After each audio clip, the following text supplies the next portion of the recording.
And it really affected me. I really took it to heart. I didn't participate for the rest of that brainstorm. And I actually stood back after and I said, am I really not putting in that effort anymore? Do I really have one foot out the door? And it made me re-question a lot of things. Oh, interesting. And I thought that was very unfair. Welcome to another episode of Papillon MDC's Let's Rumble, the leadership podcast where we focus in on leadership challenges that we seldom take the time to explore. Now, in today's episode, I sat with Jennifer Neveu, who is the Director of Marketing and Product Development at Masdel Inc. She also happens to be a friend, she's been a colleague, and she's a collaborator. She's also the person that I probably spent the most time brainstorming with.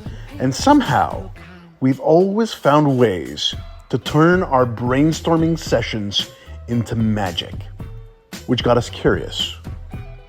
Why does brainstorming, more often than not, seem to be a struggle in many corporations and organizations?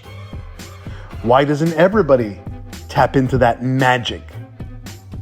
What is that magic? What are the bottlenecks? So of course, we decided to rumble. And remember that rumble isn't a battle, it's a discussion, a powerful conversation where we commit to lean into vulnerability, to stay curious, and to not back away from the messy middle. We explore strategies, we explore what's worked and what hasn't. And of course, I have this feeling Jennifer and I are going to have to commit to having another conversation about brainstorming because it felt like we just scratched the surface, but we had a lot of fun doing it. So why don't we get right into the episode? Well, hi, everybody. Welcome to all the listeners. I'm here with Jennifer today, and we are really going to deal with a topic that I think we've encountered numerous times. I think it's fair to say that Jennifer and I have probably had more brainstorms together than we've ever had meetings together. Yeah. Is that fair to say that we probably brainstormed together more? Yeah. And probably, is it safe to say that we've probably brainstormed more than the average person probably engages in brainstorms? I mean, of course, Potentially, yeah, potentially, depending on what industry and what line of work you're in. Yeah. We probably made brainstorming quite regular. And so Jennifer and I, of course, we've worked together for many years and we still continue to stay connected. And I think that when we do get together, we often find ourselves brainstorming. Yeah. In fact, moments before we began this podcast episode, we were brainstorming. There's an irony there that we actually just came off of a brainstorm so that we could talk about brainstorming and maybe what are the challenges and why does it not really seem to work very well in workplaces specifically. So why don't we dive in? First off, we know that brainstorming isn't anything new, right? Brainstorming has been around for over 70 years. So we know it's not necessarily the trendy topic. Yet, it's very hard to picture a workplace where brainstorming isn't required. And it's also very rare, I think, that I've ever seen a brainstorm that maybe, this is going to sound a little like the ego is coming out, of course, which may be part of this conversation, but I've never seen a brainstorm that I wasn't a part of that I could say was a really powerful and effective brainstorm, unless, of course, it was one of the ones that you and I have experienced. So I'm curious to know from you, Jennifer, in your daily work routine, how often is brainstorming present? How often does it kind of come in as a tool that you need and require to get the job done? I think that if you look at it in terms of an organized, like today we were gonna at 2:00 sit down and brainstorm, I wouldn't say that it's as frequent enough in that circumstance or in that approach. But I'll often call a colleague and be like, hey, you know what, like let me run something by you. And as opposed to be like, let's brainstorm something, it just becomes like, can I use you as a soundboard? Can you help me pass this hurdle? Or, this is this is my obstacle today. Can you help me kind of like see through this? So and it's interesting that you asked me that question now, because I realized that when I say brainstorm, it's almost like it intimidates the person who I approach the subject with, versus, hey, can I use you as a soundboard? And then it almost becomes a bit more natural of a discussion. Oh, how interesting. So even just the concept, like we were saying, it's nothing new, but Yeah. just saying to someone, I need to brainstorm, you're saying might actually contribute to a certain level of intimidation or resistance or Yeah. anxiety around the fact that, Yeah, someone's asking me to brainstorm. yeah, and maybe I'm not in the right state of mind to do that, or maybe, you know, I'm not prepared for this, but what is it gonna be about? Mm. And you know, this whole kind of like, what are you expecting from me in a brainstorm? It almost becomes intimidating to some people. How interesting. So I heard you say, in an ideal scenario, you would be doing more of this brainstorming, but that you're often resorting to what maybe could be considered a form of brainstorming, but maybe a little smaller scale, one-on-one scenario. Yeah, And I'm wondering if is that revealing of something that does work more efficiently in brainstorming when it's not involving a lot of people, or does it reveal that maybe we haven't mastered the larger group scenario for brainstorming? I think there's probably truth to both of that. I think when you organize in a group setting, that's when it can kind of become a bit chaotic, you know, because then you've got egos that come in the way. Then you've got people who want to prepare too much and who show up with, you know, a grocery list of ideas and start to defend those ideas, as opposed to just feeding off of each other's ideas and seeing where it goes. And just that there's a personality clash too, where it's kind of like there's some people who are just so, I don't know what the personality type is, but it's like, I can't just let my mind go free like that. You know, some people are just like, but what is the objective? And I'll help you get there. Like, it's almost like it's too pie in the sky for some people to wrap their heads around that high. How interesting, because you've already uncovered quite a few elements that kind of would indicate that these will work against people getting together and collectively. Certainly many brainstorms that I've experienced or that I've witnessed, and I think you can agree, we probably even maybe witnessed some of these together, where the brainstorm was more a bit of an opportunity to showboat and kind of strut your stuff and show up, usually probably more prepared than what a brainstorm process requires, because of course it's about feeding off of each other, the collective generation of ideas, you know, that co-generation of ideas. So, I mean, at that point, it's probably not much of a brainstorm if people are showing up prepared with what they already want to kind of pitch to the crowd. Their own agenda. And then, of course, then the other aspect is maybe the unstructured format of not preparing people enough for what is it that we're going to be talking about today. You know, for some, that might be challenging. For others, maybe it's not. I'm personally, I love to be thrown into things. I love to be on the spot and like kind of, you know, have this very spontaneous approach to generating ideas, but generating ideas I enjoy. And so that's in my wheelhouse. Right. So it's unfair to say, oh, it works for me, so it should work for everybody else. So those are already some two powerful elements there that I think you kind of uncovered that are problematic. So when you say, I would love to do more brainstorming, I'm curious here, like, is that something that you're planning to do, or is it just something that you're like, well, I'm going to work with what works, and right now it's this more one-on-one format, or do you ever consider, well, I should probably, you know, dedicate some effort and energy into making this larger scale brainstorm happen? I'm not putting you in the spot here. I'm just curious to know if that's something you've been thinking about. That's a valid question. I think it depends on the type of, you know, colleagues that you have, like who's in your wheelhouse of people that you can call on. And I think in some situations, you know, where in the past I've tried to pull certain people together, it just wasn't, either the ideas didn't come out, or there was frustrations, or it turned into, you know, debates. And I think the number one thing that I find difficult to hear, and it shouldn't be present in a brainstorm, is the word no. And I find that a lot of people show up in a brainstorm with these preconceived ideas, and then the no comes out. Yeah. No, we've tried that before. No, that's not a good idea. No, no, no. How many times have I heard no in a brainstorm where you're not, it's supposed to, if anything, it could be like, or, and then pivot and build on it, or, go off on a tangent, but no, it just suffocates it.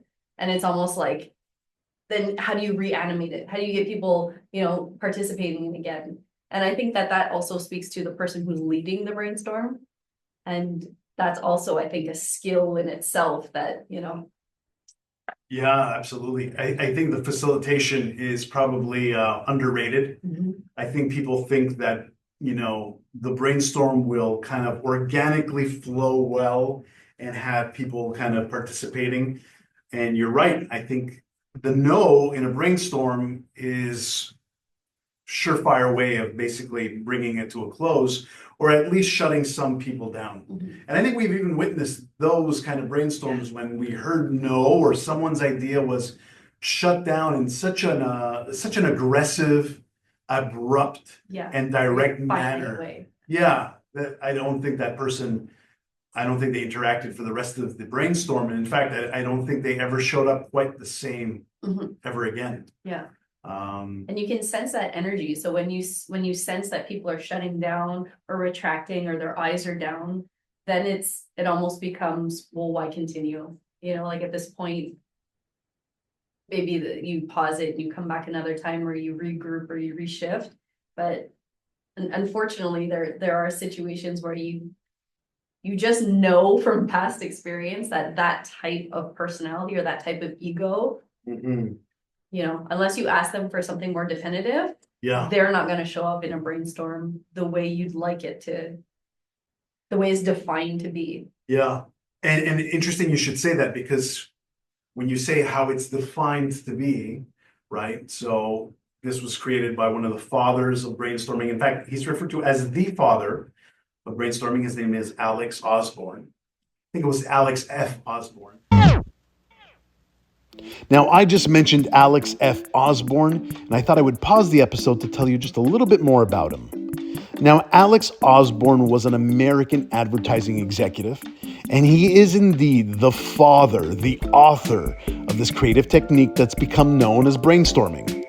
Now, he wrote many books about brainstorming, but his very first book on brainstorming has become a classic, and it was published in 1953. It was called Applied Imagination, and it focused on the principles and procedures of creative problem solving.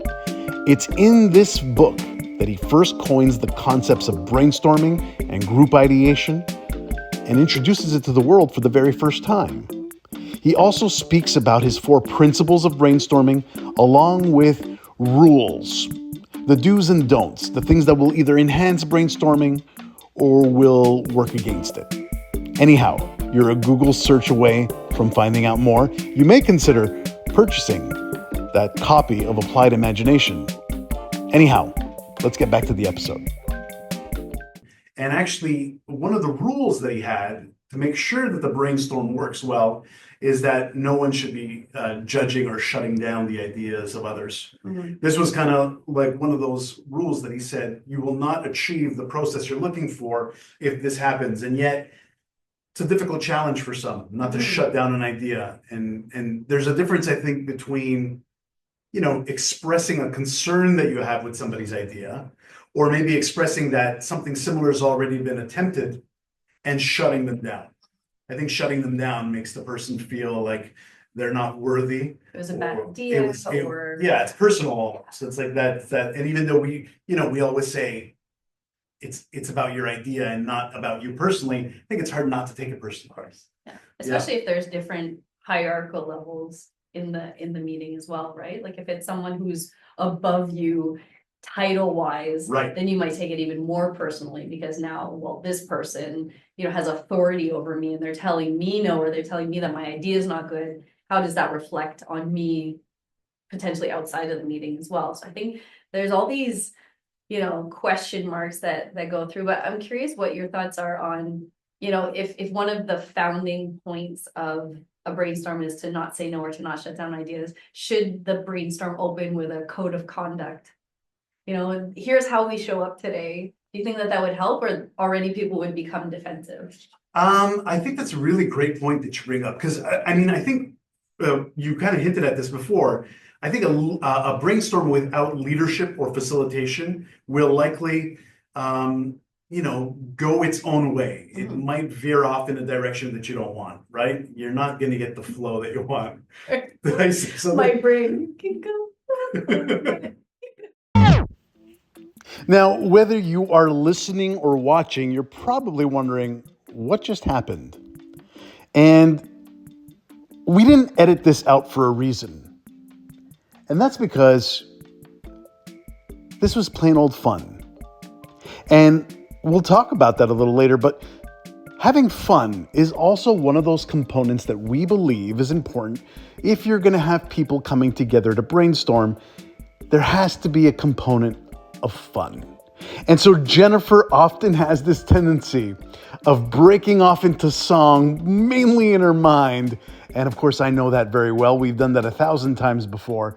So we decided we wouldn't remove this, but rather show you that, sometimes a little bit of quirky fun is allowed. Anyhow, let's get right back to it. I knew there was going to be a song, but which is another element we're going to have to need to bring up, because there's this component of fun, yes, which we can have that because we have that certain level of comfort. But of course, a brainstorm that's not being led by anybody, there's no one checking in. Right. There's no one noticing any of these details. You need someone to absolutely facilitate. And I think that probably does start with, to your point, I like to call them agreements of engagement. Okay. Not rules of engagement, because I feel that's a little bit too harsh, but agreements, because my idea is, let's start this brainstorm by agreeing on how we're going to engage. And we all have to be kind of in agreement here. It's not me imposing this on anybody and saying, here is what I want to see from all of you, but rather, how can we all agree to show up for this? And it almost becomes a bit of a charter for the brainstorm, maybe for several brainstorms. Maybe that's just how we work together. So I agree. Actually, I think step number one, I think, is you do have to have a certain, agreement with everybody. And there also has to be maybe a discussion around what will we do when one of those agreements is broken. So for brainstorm, what would it be? It would be, don't say no. Well, I mean, look, I think each set of rules is going to change and vary from team to team. I certainly would include saying, look, how about we refrain from shutting down ideas and saying no, and rather we get curious about them, right? So if someone says something and all of a sudden, it triggers some red flags in your mind, rather than telling that person, that's not a good idea. It's already been done. We've tried that before. Or it's already been done. How many times have we heard that? Well, we've tried that before. It didn't work. Well, what that does also is it completely eliminates context. If something was tried, and I kind of have a few ideas of who you might be referring to, because I'm thinking back to our brainstorms, and our brainstorms had certain individuals that I've kind of created a program on brainstorming, and I had these different profiles of people. What I call that person is typically the veteran, which is someone who has been around, who has a lot to contribute, who has kind of seen maybe a lot more than people in the room. And so they're going to lean in on what they've already seen work and not work. But what worked in 1984 is not necessarily the same reality of where we are now. Yeah. So it's hard to kind of do that. So yeah, you might want to include that in saying, rather than, just kind of bringing to the forefront what we've tried already, how about we say, well, what's different today? Right. And maybe that suddenly sparks new ideas. And using that past experience can help, Absolutely. say, well, we had done it that way, but maybe based on today's information, we can go this route, or Precisely. Yeah. I mean, I think it's a shame if you're going to have a brainstorm. I mean, if you can, it's great to have a veteran be there, because they can contribute that knowledge that some of the people in the room may not have, which will strengthen ideas versus making them weaker. How you bring that forward changes everything. So this is where leadership, and I'm almost I'm always going to say this, of course, I'm a bit biased, but that coach approach to how you lead that brainstorm is really important. So yeah, so I think that could be integrated into those rules. Guys, how about we make an agreement that rather than leading with judgment when we are feeling stuck or when we're kind of concerned with something, we lead with curiosity. I like that. I mean, in some cases, I've even suggested to some people that that the brainstorm shouldn't be about proposing solutions at the beginning. Maybe the first 20 minutes, nobody has and this might be an agreement, nobody has the right to propose a solution. Rather, you can ask questions and only questions to better define what we're actually trying to get. For some, that might work. I mean, I think for many it would work. I think we got to reprogram how we do this because most people come to a brainstorm to contribute the solution. Right.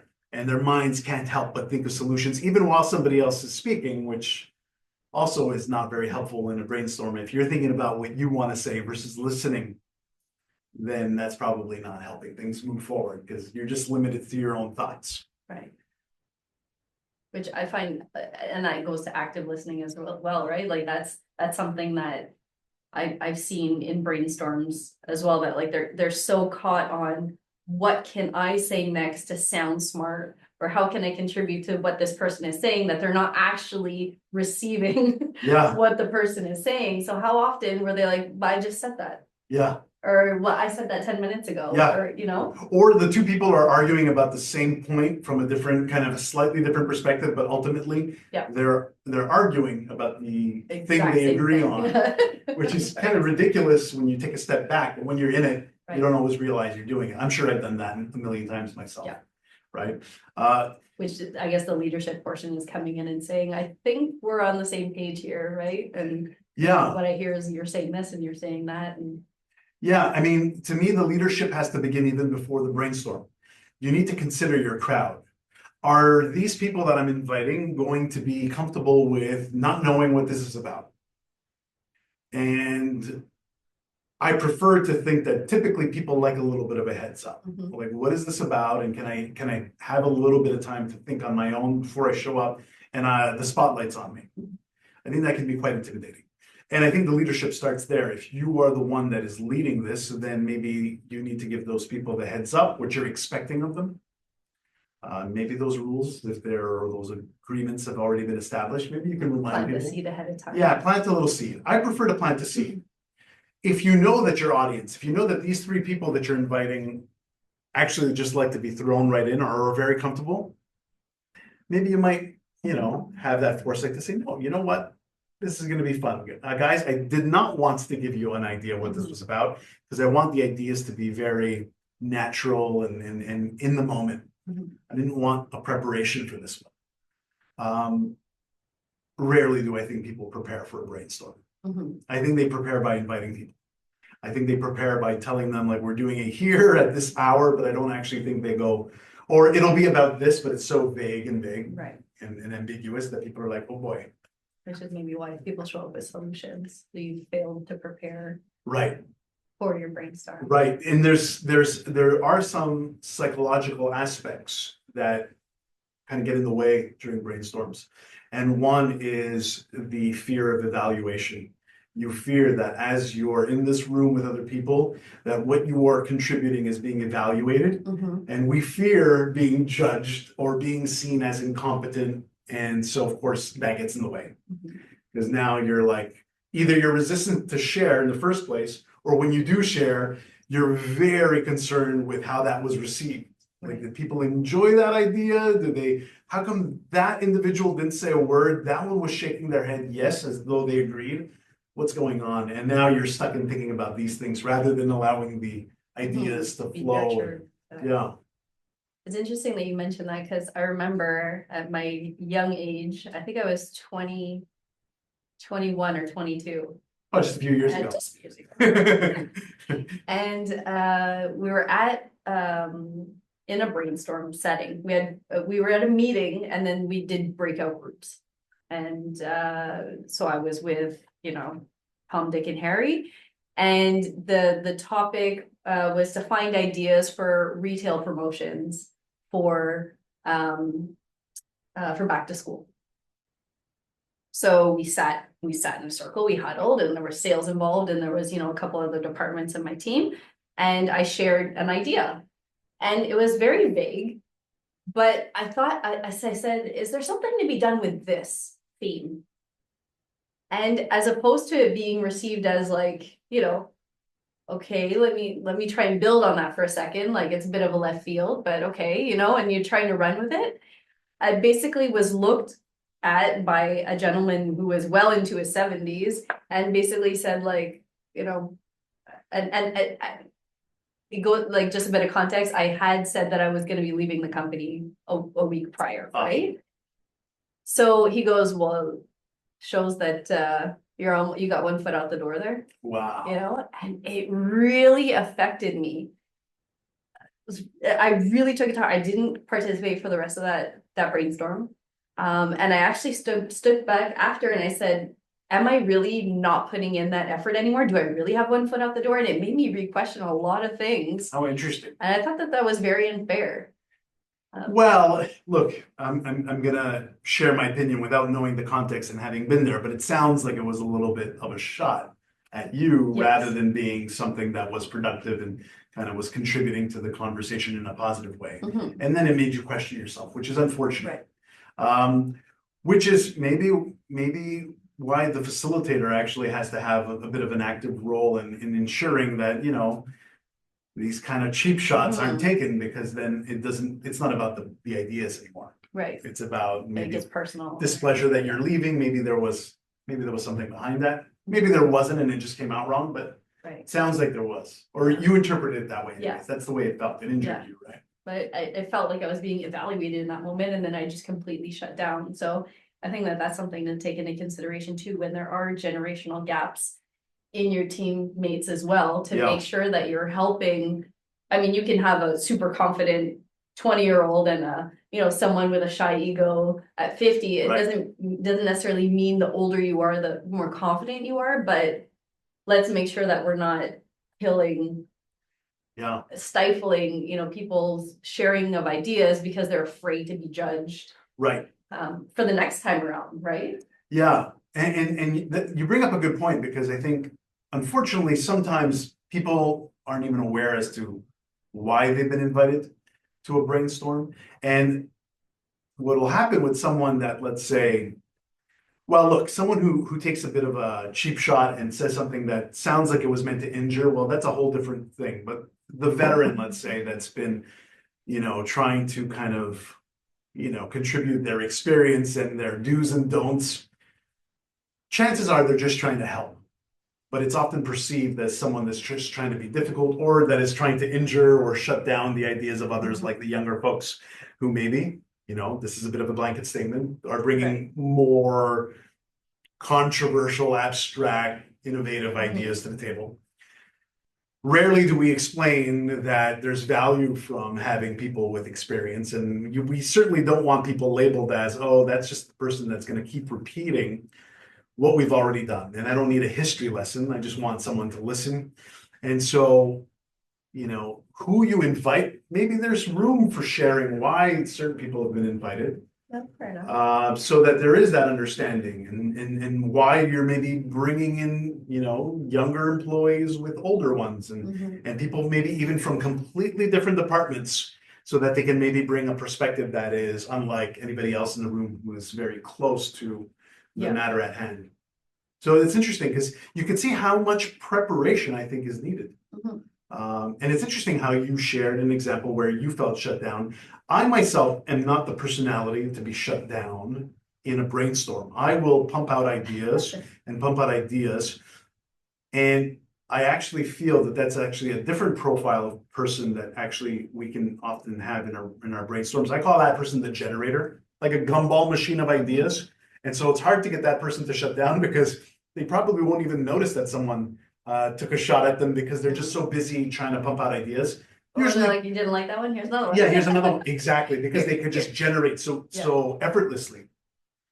The problem with this individual, and I think this is where it was a problem for me, is that, well, now I'm not really leaving too much air in the room, because I'm taking it all up, right? I'm taking a lot of space, and it can actually intimidate people. Yeah, I can see that. because you're just generating and generating. And at some point, someone just says, I'm going to let him do all the talking. Yeah. And that was actually one of the other things that was what Alex F. Osborne said, is that there should never be any free riding in the brainstorm, where some people are just taking a step back and just like saying, well, I'll let everybody else kind of like do the heavy lifting. So if your style of brainstorming, which was my style, was kind of suffocating the ability for others to participate, or giving other people the opportunity to freeload and say, hey, let them take all this, well, then that probably still actually works against brainstorming, even though most people would say, oh, we want more people like that. Yeah. It might not actually be the best thing, right? So it's funny because I think that wasn't an example where I felt shut down, but it was still an example where that was probably not the best approach. Like I needed to kind of regulate myself. And maybe again, a facilitator would have been able to help me do that and say, okay, Steph, fantastic, love, you've come out. Anybody have anything they want to build on to what Steph just said, or anyone seeing things completely differently? Anyone have this very kind of a contrarian kind of perspective, which kind of opens the door for someone else to chime in and say, actually, I see it this way, you know? Yeah, so that facilitator role is key. I think it is.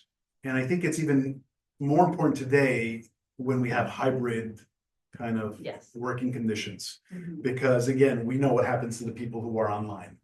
They're likely going to be shut out or ignored or feel ignored. So you still need someone to kind of help them kind of be a part of this. I do feel that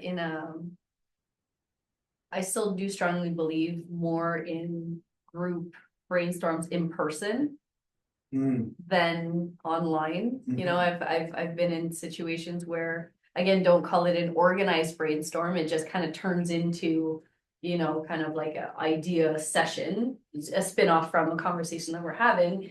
And you can see who just kind of checks out, their eyes go down, you know, that they're on their phone or that they're using their other screen, or, you know, how interesting. I find it's almost like easier for someone to get distracted on a video brainstorm.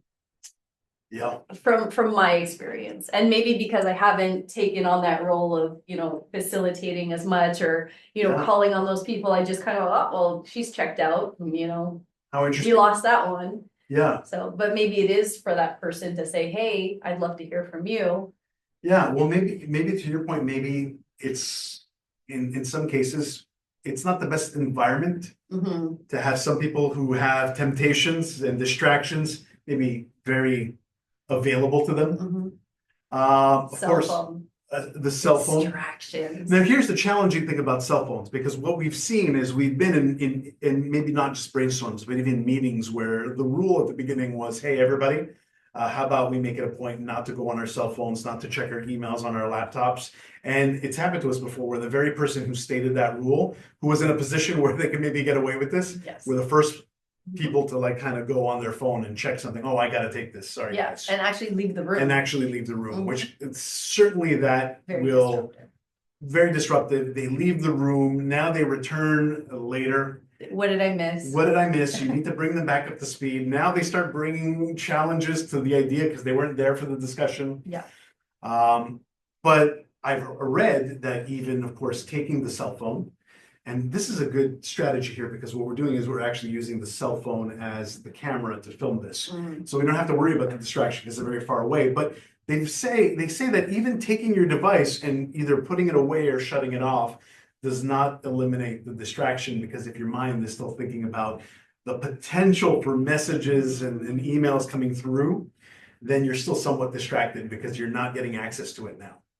So then the question becomes, does it make more sense to have if it's a 4-hour brainstorm, perhaps to have designated, like, we take 15 minutes to check our messages, to check the phone, like maybe you need to bring that to people. Right. We'll have the opportunity. Let's talk for an hour or 45 minutes, then we'll take a 10-minute breather. Yeah, because then you know that their minds are still thinking like, my inbox must be so full right now. Or maybe the school is calling and there's my child might be sick. What if there's an emergency, right? So then your mind isn't really fully present.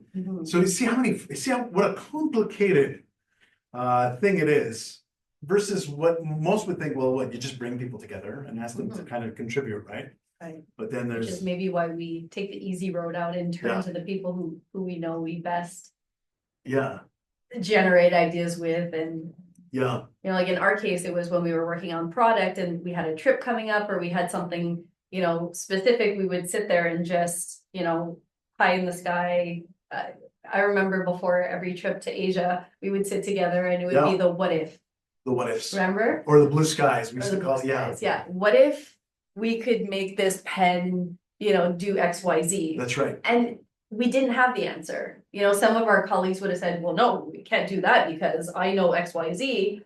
But how often did we then get to the factory? And because we were working with, you know, people who were pros in that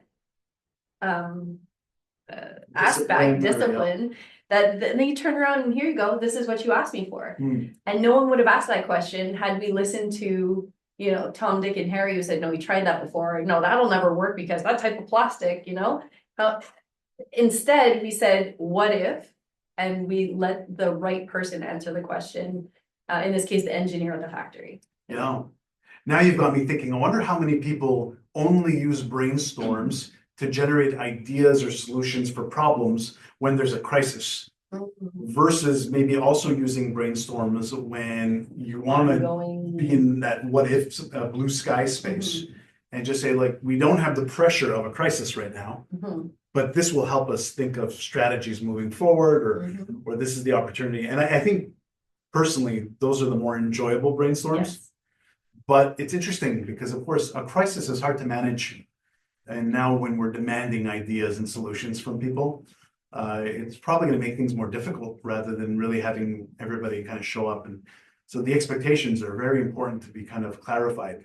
Yeah, it's interesting that you mentioned that because I recently came into that type of situation where it became, we have a problem. Here's where, not me saying this, here's where I think the problems are. And then if I'm included in that type of problem, then it becomes almost like defensive, you know, like where we talk about that ally and adversary situation where how do I take myself out of it and say, okay, you know, let's look at potential solutions, or not even solutions, let's just dream. As opposed to, you know, getting defensive and saying, well, I did this. Right. So it's not me, you know, I'm not the problem. Right. Well, because then the ego comes in, and Yes. I think ego is often showing up in different ways. So that's an interesting point. If you feel that, you know, this discussion we're having might actually kind of throw me under the bus in a sense, I'm probably gonna want to be on the defense. Yes. And then I'm not probably contributing. And then, of course, the other thing, of course, is to be able to be vulnerable in those moments and say, like, I recognize that maybe this is something that went wrong, but I'm going to pull myself away from this for a second. And like, this is what would be best, even though, like, there's this aspect, you know, like, it's hard for people to do that, especially if someone else jumps in and kind of starts finger pointing, like, this was your fault. Right.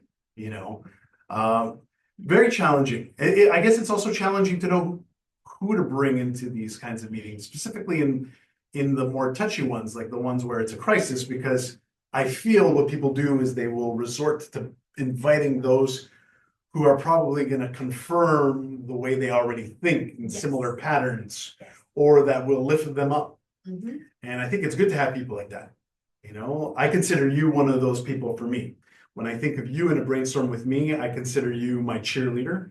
We think in similar patterns. We're going to build each other up and it'll be scaffolding for our ideas. Right. To the point where we think so much alike that we quite literally sent each other the same meme joke earlier this morning, not realizing that we had sent each other. So you're that cheerleader. Unfortunately, I think people will tend to want to invite people who are very like-minded. Yeah, good point. And the contrarians will usually not be invited because I don't want someone that completely disrupts things continually, whereas there's benefit of having someone that's going to challenge our thinking. And I guess the other thing we do is we probably won't invite the wild cards either, because we're not sure how some people will think. So why would we invite someone from a different department? Right. Because they don't know this business, they don't understand what it is that we do, versus saying, I think there's value in having someone that is seeing this with a perspective of innocence, left field, has not been exposed to this whatsoever and can have this kind of third person bird's eye view over it all and then contribute in that way. So even the selection of who you're inviting is probably really crucial, I think, in that. And who you're inviting to a what if meeting where you're just trying to dream is not the same person maybe that you might want to invite for the crisis meeting. Yeah. Whereas we need to find a solution quick. It's fascinating stuff. It is Like, very I mean, I just fascinating. keep thinking of things. I'm like, wow, because there's all these other elements that also like come up in a meeting, and we typically set the tone of how we're going to brainstorm. Like, okay, well, this is how we're going to do it. Shout out your idea and I'll write it up on that whiteboard, which not everybody feels comfortable doing. Yeah. But we don't actually tailor to everybody's different needs. Like some person might want, more of an anonymous contribution. Like I'd much rather write something on this post-it and can we all just post up our ideas and kind of sift through them versus having to say, oh, Jennifer, you came up with this. Let's evaluate whether this is good or not. But rather, can we just, there's a lot of, I guess, subtle little thinking strategies that we need to kind of, think about.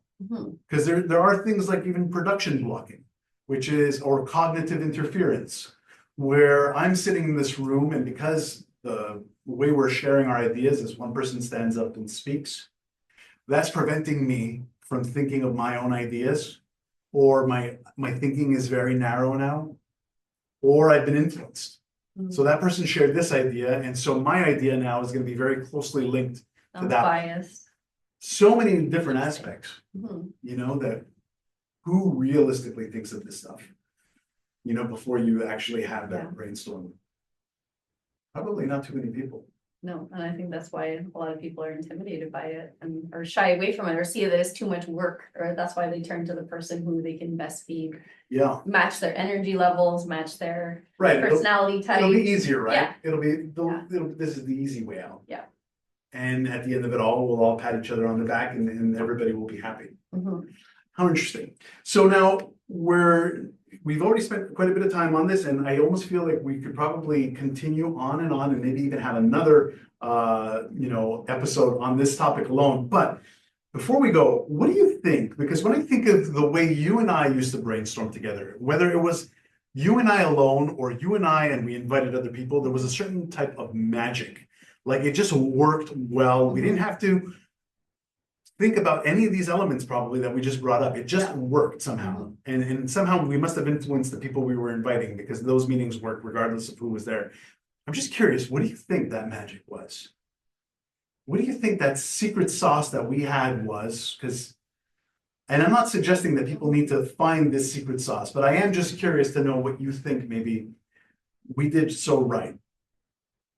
I think we naturally are not naysayers. I think we naturally don't rely on past fails to say we tried that and it didn't work. I think we would bring it in a different way. So I think we naturally are the type to, we're builders. We want to move forward. We want to, and I don't think we're afraid of being vulnerable either, Yeah. Yeah, I think that's really thought-provoking, and I wonder if that is something that either those are elements that maybe the person facilitating needs to kind of be clear on before they start, or maybe, you want to have a brainstorm, maybe you're not necessarily the person to lead it, but you look for someone that might have those qualities to kind of get the crowd working well together. So they feed off that vibe. Yeah, because it doesn't necessarily have to be, you all the time. Right. You might prefer it to just be part of the action. Which is interesting because the component that I also would have added is I feel like we always had fun. Yeah, you're right. Yeah. The fun component. There's laughing.